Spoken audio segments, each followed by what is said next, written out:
আসসালামু আলাইকুম। আমন্ত্রণ বাংলাভিশন সংবাদে, সাথে আছি নাজিয়াত শাহরিন।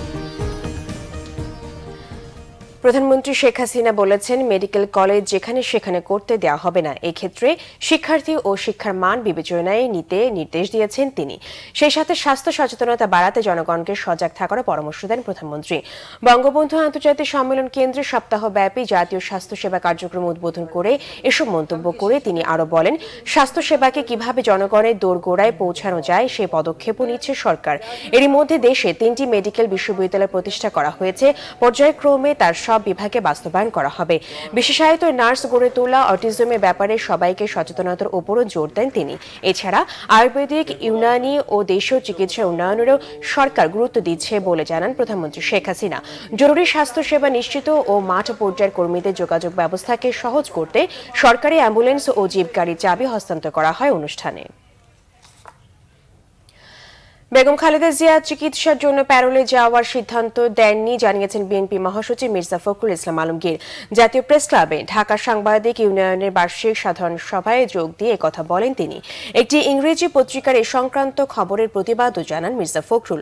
অন্যদিকে বিএনপি স্থায়ী কমিটির সদস্য নজরুল ইসলাম খান বলেছেন, কারাবন্দী বেগম খালেদা জিয়া নিঃশর্ত মুক্তি চান তারা।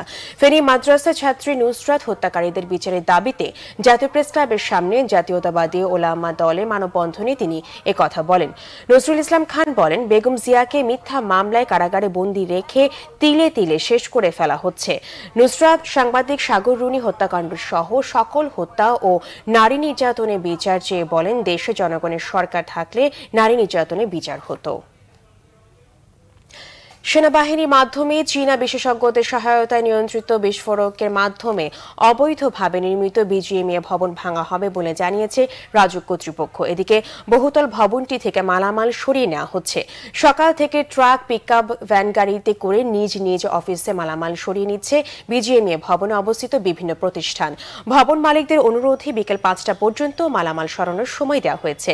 5টার পর ভবন সিলগালা করে দেওয়া হবে। এরপরই ভবনে গ্যাস, বিদ্যুৎ, পানি, টেলিফোন লাইন সহ সব ইউটিলিটি সার্ভিসের সংযোগ বিচ্ছিন্নের মাধ্যমে ভবন ভাঙার কাজ শুরু করবে রাজধানী উন্নয়ন কর্তৃপক্ষ।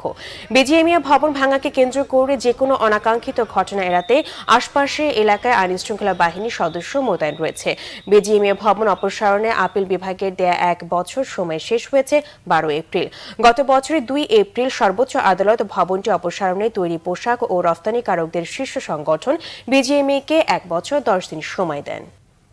এই ছিল এখনকার মতো। পরের সংবাদ বিকেল 5টায় দেখার আমন্ত্রণ রইল। এছাড়া ফেসবুকে বাংলাভিশন সংবাদ সরাসরি দেখতে লগ ইন করতে পারেন facebook.com/বাংলাভিশন। এতক্ষণ সাথে থাকার জন্য ধন্যবাদ সবাইকে।